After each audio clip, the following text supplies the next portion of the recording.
Well, thank you, everyone. Whenever I hear how far flung we are when we get together, it makes me very happy we have this online ability to meet. And I'm really glad you could all join in.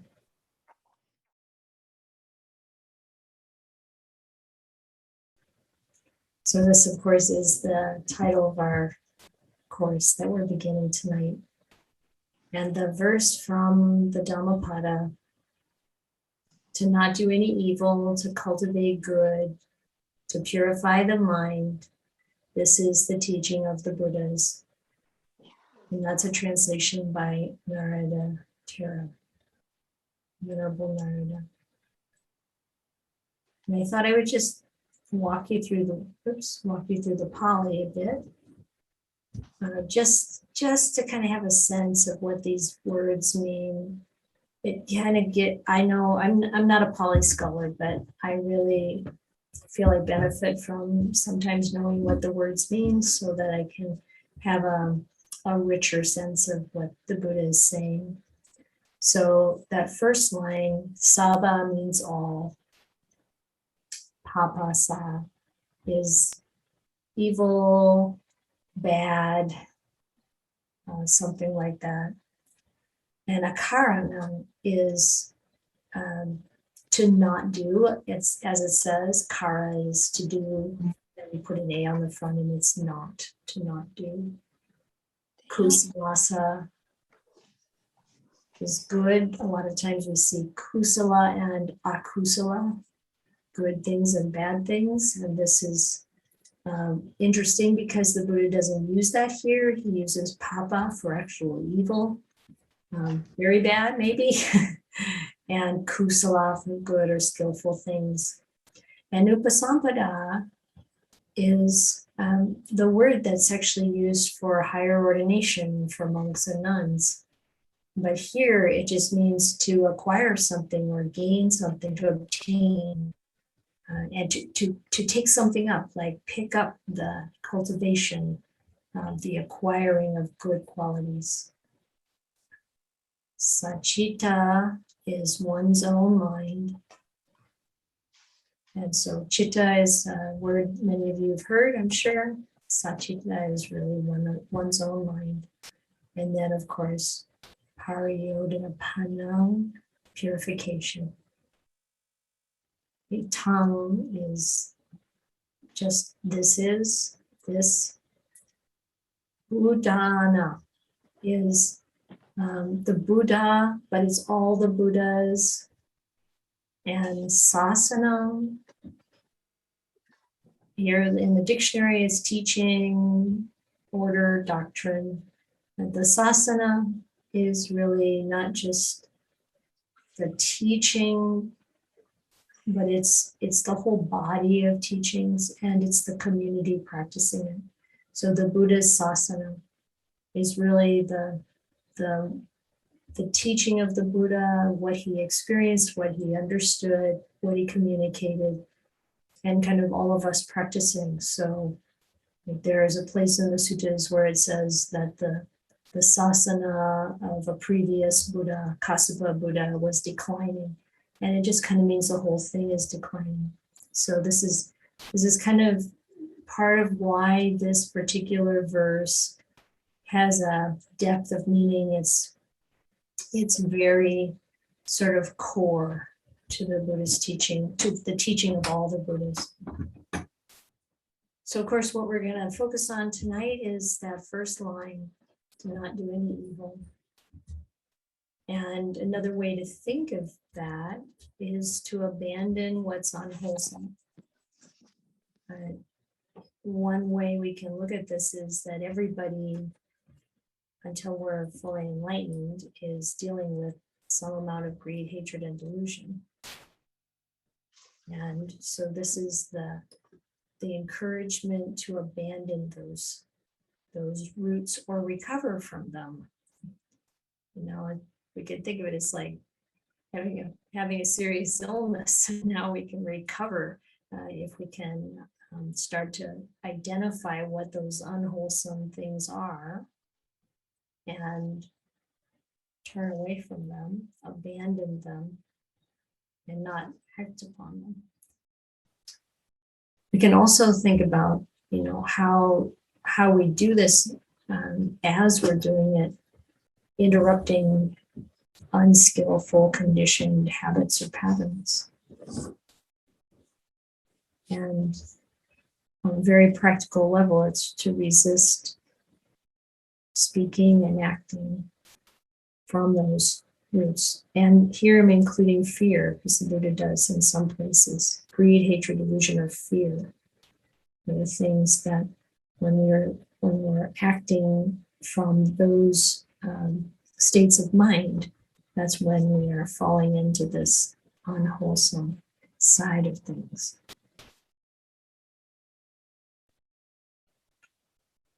So, of course, I'm sure you know the Five Precepts, and this is the sort of baseline of avoiding doing unwholesome things, to refrain from taking the life of any living creature, to refrain from taking that which is not given, to refrain from sexual misconduct, to refrain from harmful speech, to refrain from consuming alcohol and drugs that lead to carelessness. Okay, so anybody have any questions or comments so far? So just a question I've had about the fifth precept for a while is like how it's worded about like refraining from consuming, etc., which lead to carelessness. So it feels like it can be interpreted like in different ways. Like there's like the one school that's like fully abstain from all intoxicants, or is it just intoxicants which lead to heedlessness, which I would read as like a threshold?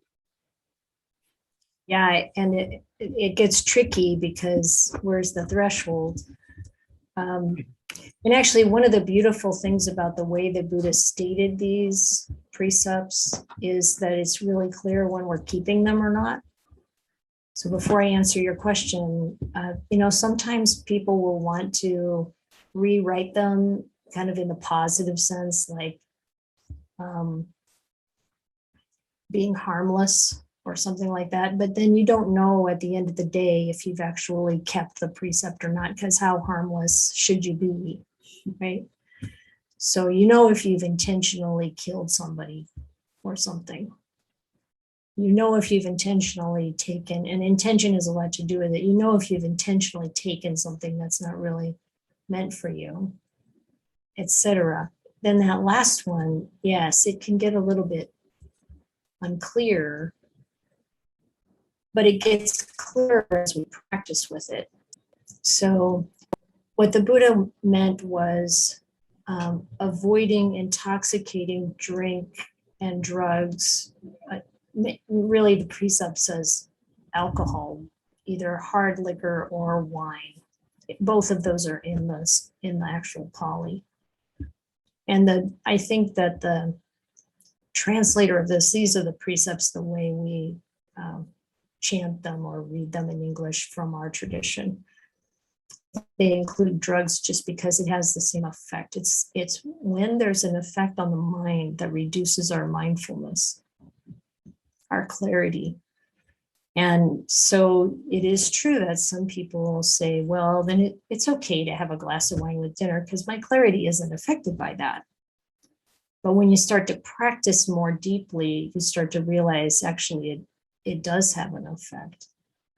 And it has an effect energetically too, in my experience. So what I tell people is, if you want to have a little alcohol, like someone recently said, I want to have champagne with my family there. The family was going to get together and celebrate something. And I said, okay, so really pay attention to how it feels.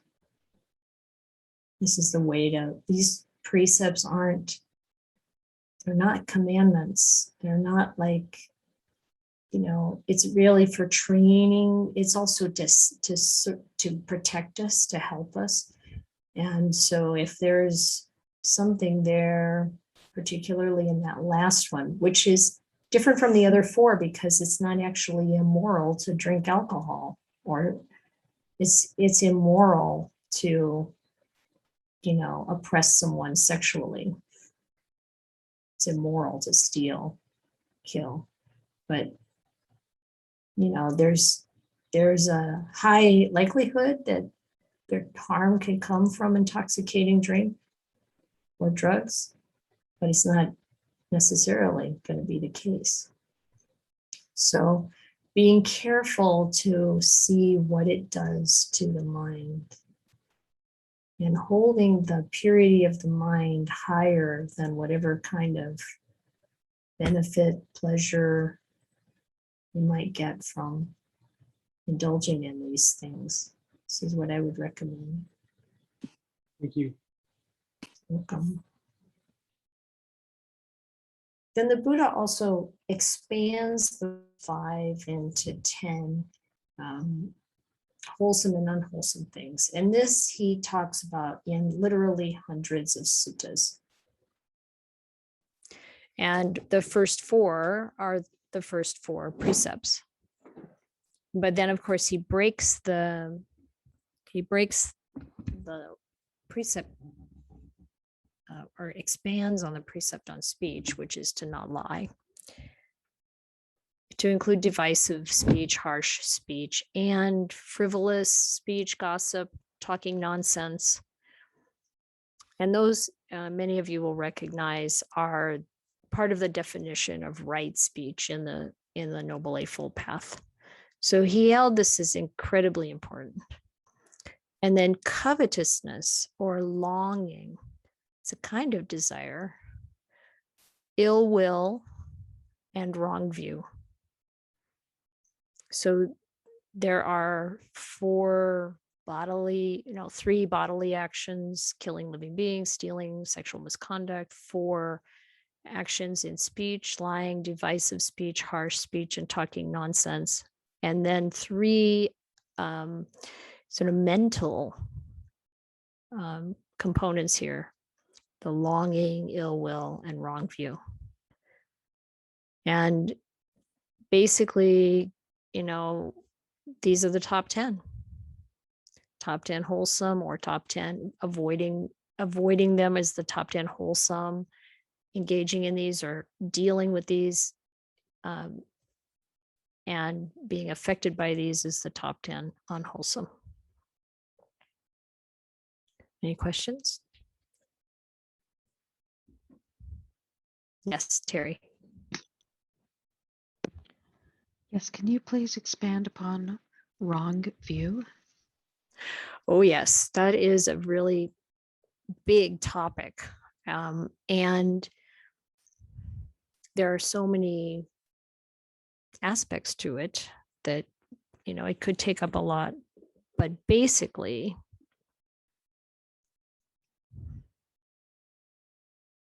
having an understanding of Dhamma, of the way things are, to a degree.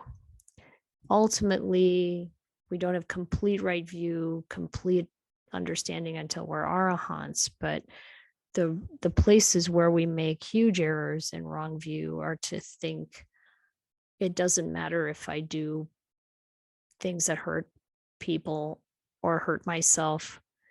It doesn't matter if I do good things or not. Having views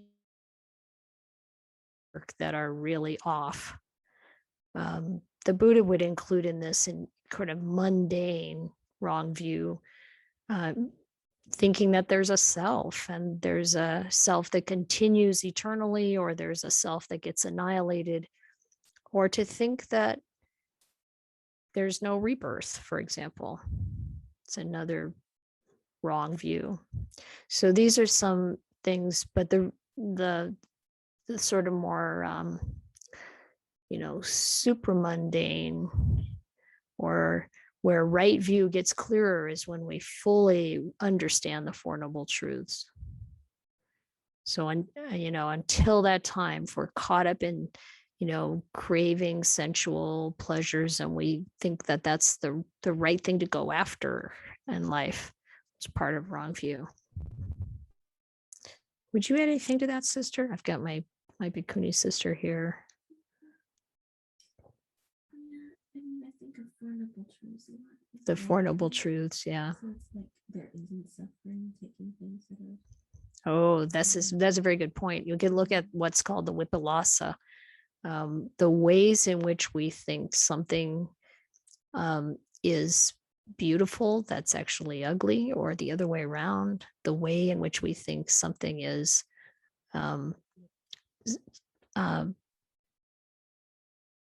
pleasant when actually it's painful. The ways in which we think something's suffering when actually it's, or we think it's happiness, it's actually suffering. And the ways in which we think something is self when it's actually not self. Those four are some strong areas of delusion. And it can be related to right view and wrong view.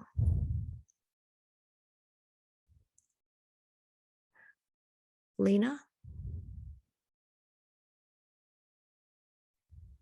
Thank you, Venerable. I have a couple of questions.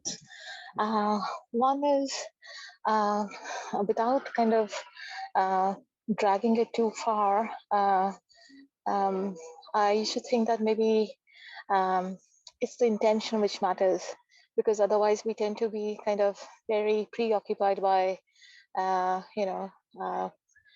kind of assessing everything as to what we are doing is actually fitting the category.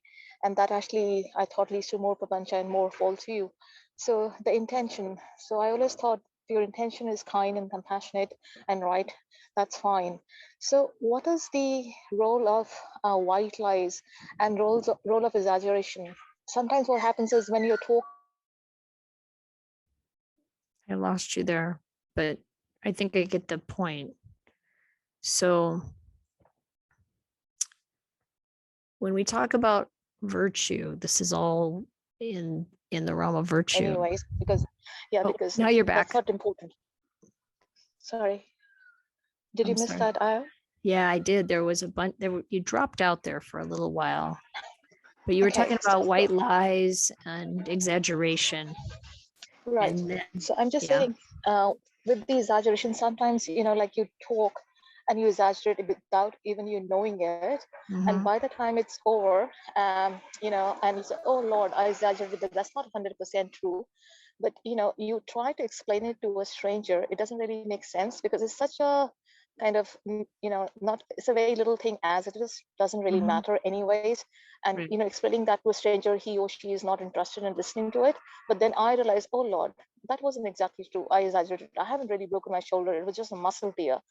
And then she started asking me, did you break a bone? I said, no, I didn't. I don't know. So that gets, so it was without getting dragged too much into it, how do we avoid white lies and exaggeration?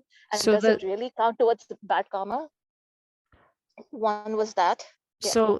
So of course there's varying degrees of result from all of these different things, depending on the severity, depending on, if you kill, for example, a spider, it's not good, but if you kill a human being intentionally, it's much worse. And we can tell this from how bad it feels, how much effort it would take, and all kinds of things that go into the difference, right? So sometimes when we're speaking, we might say something that's inaccurate.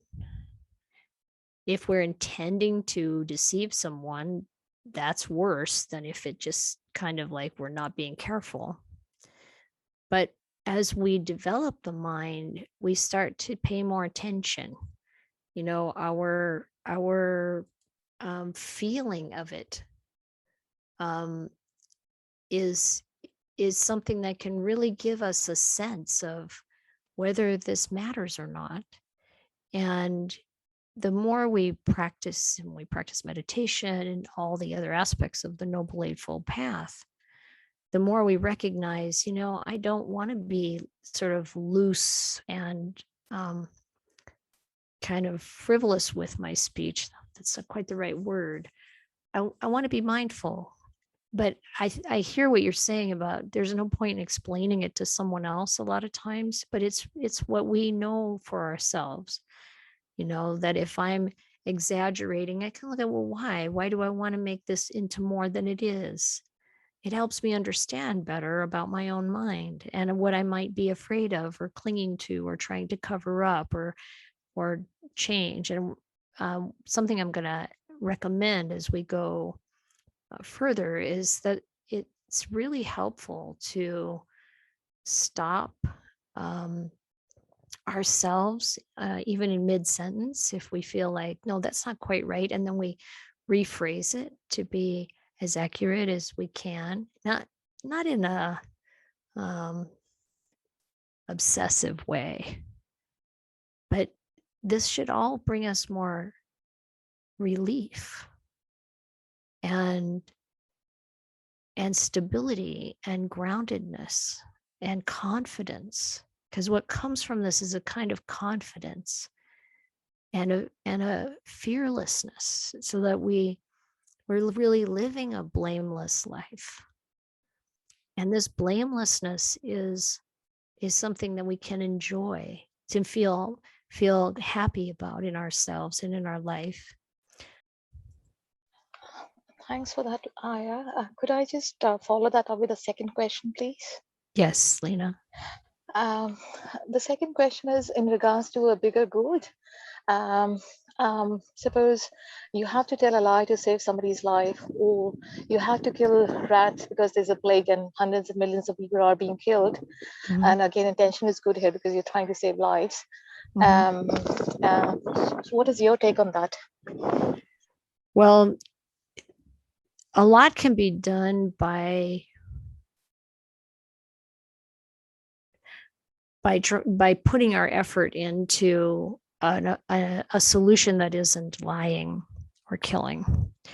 And it's always kind of people, we come up with these extreme examples of, how often is anyone actually, does anyone find themselves in a situation where lying is going to save somebody's life? That's not usually what's going on. So learning how to practice speaking the truth will also help us, even in extreme situations, be more creative around how to be truthful without being harmful. Most of the time, truthfulness and harmlessness go together. And it's we have to go pretty far to think of ways in which it doesn't, especially if we're really able to let go of our own desires. So we just had a situation here where we're being gifted with a statue for outdoors. It's a rather large 400-pound statue, and we're trying to come up with a way of having it on a table or some kind of platform or something like that outside. And we have this huge stump that's beautiful. It's old growth redwood, that we thought maybe we could just use this as this very natural, beautiful stand for this statue. And then we discovered there's a yellow jacket nest at the bottom of it, and we would have to get rid of the yellow jackets in order to do this. And there's no real way. We've talked to different people. There's no real way to do it without killing them. So our response is, okay, we've got to come up with a different solution. We're not going to kill them, and we're not going to use that idea. Okay. Any other comments or questions? These are all really important issues to investigate. And everybody has different areas that kind of become more prominent in our own life and our own conditioning.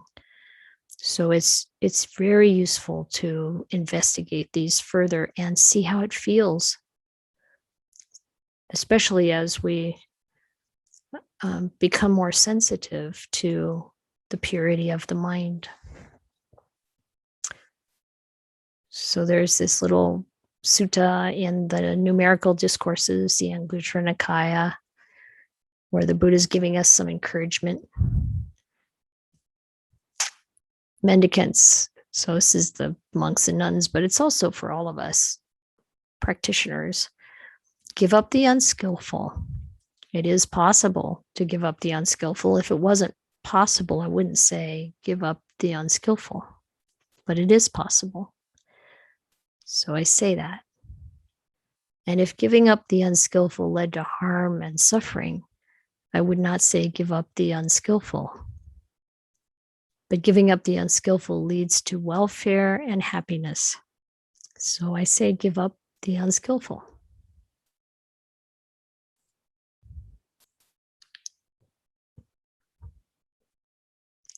Yes, I can talk about, we've got a few comments coming up.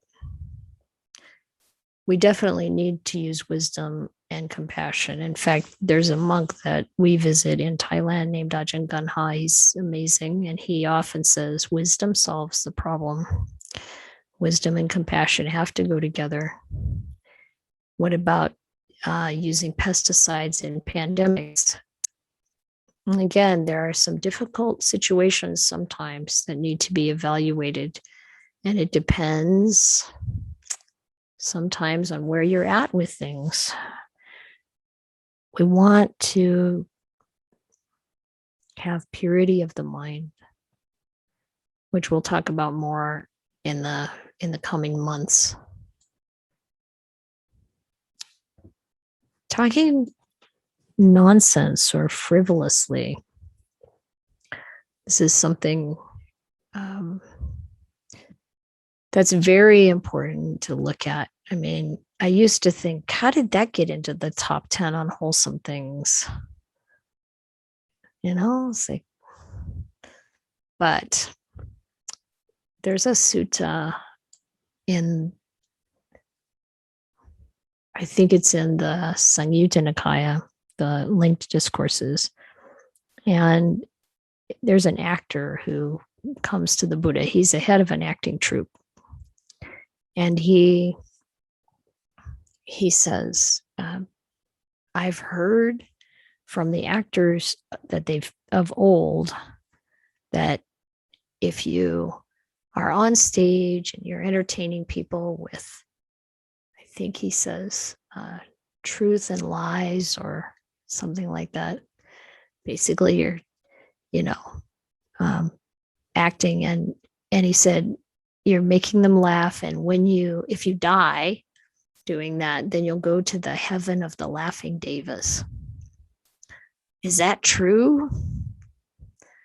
And the Buddha says, don't ask me that question. I don't want to answer that question. And he keeps pressuring the Buddha, the second time and then the third time. And the Buddha says, well, I'm not getting through to you, obviously, about this, but since you won't let it alone, I'm going to tell you, no, you don't go to the heaven of the laughing devas, you go to the hell of laughter. And it's because when people have greed, hatred, and delusion in their minds, you're stirring up more greed, hatred, and delusion. And it's very, very serious to do that. And so the actor breaks out in tears. The Buddha said, look, I said I didn't want to tell you this. And he said, I'm not upset because you told me. I'm upset because of being deceived by the actors of old. And well, that actor becomes a monk later. He writes one of the most kind of fun poems in the Therigatha that there is. Anyway, he definitely got it. And so what is frivolous speech? It's speech that's going to bring up more greed or more hatred or more delusion. And of course, we do that a lot, and we listen to a lot of it. And it doesn't mean that we turn away from the world entirely, because it's good to know what's going on. But when it gets to a point where the conversation is just stirring up defilements and perpetuating wrong view or delusion, then it's good to stop and try to find something that's valuable to say. And maybe that comes from a place of real kindness and compassion and wisdom.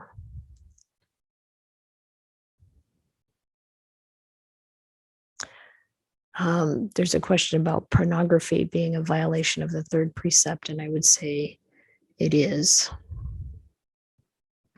The fifth precept is about intoxicants like alcohol. It's not about coffee or other kinds of things that are intoxicating, but those other kinds of things that are intoxicating also need to be considered. Again, are we developing more greed, hatred, or delusion? Are we kicking up more lust, more intention? I have seen the progression in some people from pornography to inappropriate behavior, especially with children. And it does have an effect on the mind. So one has to be very careful. And really, the practice is about understanding our own mind and working with feeling. So if we want a certain kind of feeling, why? What kind of gratification are we really getting from that? What are we running away from in our own mind, in our own experience? So these are the things we need to look at. Are we caught up in the sensual experience of life or not? And the Buddha will tell you that's a real problem. So these are important to really look at.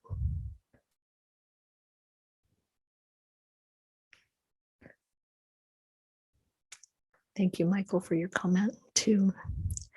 Okay, so now questions and reflections. And this is where I'm going to invite you to break into small groups for a bit.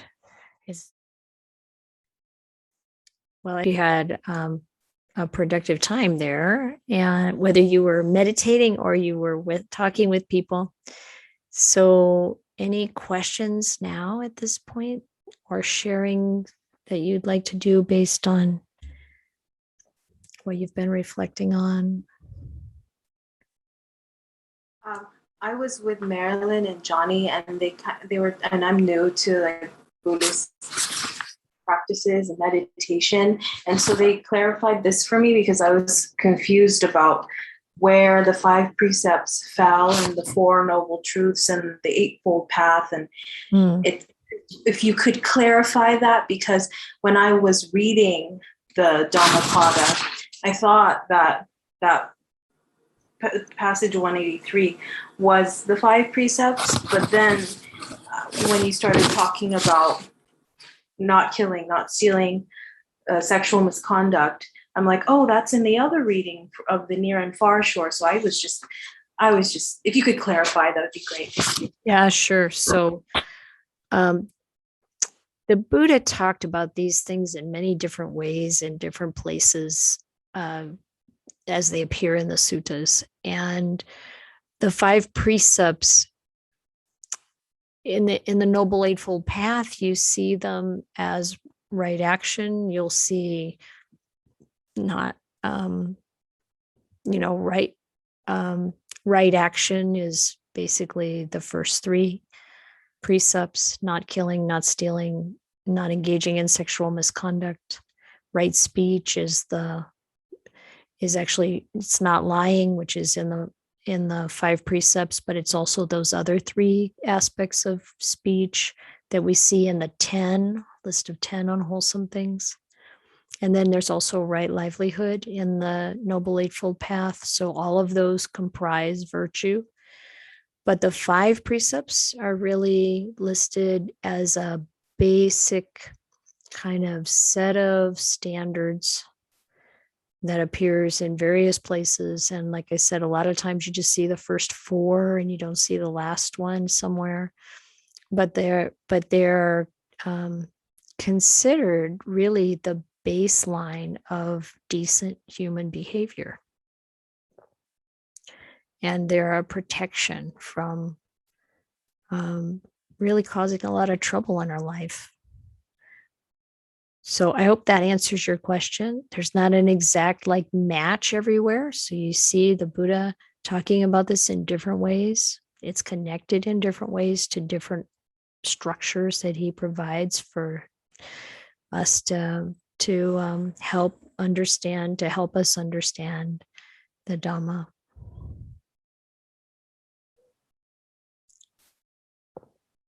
So we've talked about the 5 precepts and about frivolous or nonsensical speech. I think it's really useful to look at what kinds of influences cause you to move in the direction of what's unskillful, and also to really reflect on the things that have changed in your life in a good way. The Buddha really emphasizes reflecting back on what we're doing. Like at the end of the day, reflecting back, I didn't intentionally kill any living beings. I didn't intentionally take anything that wasn't given, etc. And really encourage ourselves with all of the things that we do that are good and all of the ways in which we avoid unskillful behavior. So this is your homework for the month. And the first one, bringing mindfulness to how it feels. I'll just tell you a quick story. A monk that I know was living in a Chinese monastery. Any of you who know me, who come to my teachings, you might have heard me tell this story before. But it's he's an American, and he was living and training in a Chinese monastery, and he really is in America, but he really had a longing, had started having a real craving for blueberry pie. Nice Midwestern boy, wanted some blueberry pie, probably tired of Chinese food. And then one day someone gave him a blueberry pie. And as some of you may know, we're not allowed to eat after midday, and they gave it to him after midday. He really wanted it. So he thought, where can I go where no one will see me so I can eat the blueberry pie? And he thinks, I'll go up on the roof because there's a flat roof and nobody will be up there, and I could eat the pie by myself and no one will know. So he takes his pie and he goes up to the roof. And the Grand Master, the abbot, the master of the monastery, is walking back and forth, walking meditation up there. And so he quickly puts the pie behind his back. And he goes behind the master and starts walking behind him. And then at one point, the master turns around and says, "How does it feel?" And this is a good thing to consider. Like, whatever we're doing, how does it feel? This is a very good way to help ourselves. And as I mentioned earlier, we can, when we catch ourselves in a pattern that's unskillful, or maybe speaking in a way that isn't really the way we want to be speaking, we can stop ourselves and backtrack and do it over. And I call it the Dressage Method, because this is what I've seen when people are jumping horses on a course and the horse balks at the jump. Well, instead of just walking off the field because they've already lost the race, they come around and jump the jump and finish the course, take all the jumps leisurely. But it's like, I started doing that with myself. Okay, if I'm stop in the middle, back up, redo it, say what I want to say over again. Or even if it's after the fact, go through it mentally. Look back. Okay, I want to do that differently next time. Really follow it through in my mind and do it differently and train my mind in a new pattern. And when we're looking at our virtue and we're trying to improve it, it's very easy to become hard on ourselves. So we want to really use Ajahn Brahm's AFL method, acknowledge, forgive, and learn. It's true for ourselves, and it's true when we're engaging with others. Whatever happens, we acknowledge it. It's not like we cover it up or shove it under the rug. Forgive and go on and learn from it. This is the important thing. This is about progress. And practice a lot of kindness and compassion for yourself and for others. That's your assignment. Yeah, and if you have questions, you can write to me too at info@karunabv.org. And if you can always check out that that email address on our website for Karuna Buddhist Vihara. All right, everyone. Time to say goodnight. I hope you rest well, and I hope you have a beautiful month of practice. And I look forward to seeing you next time. Thank you, Aya. Good night.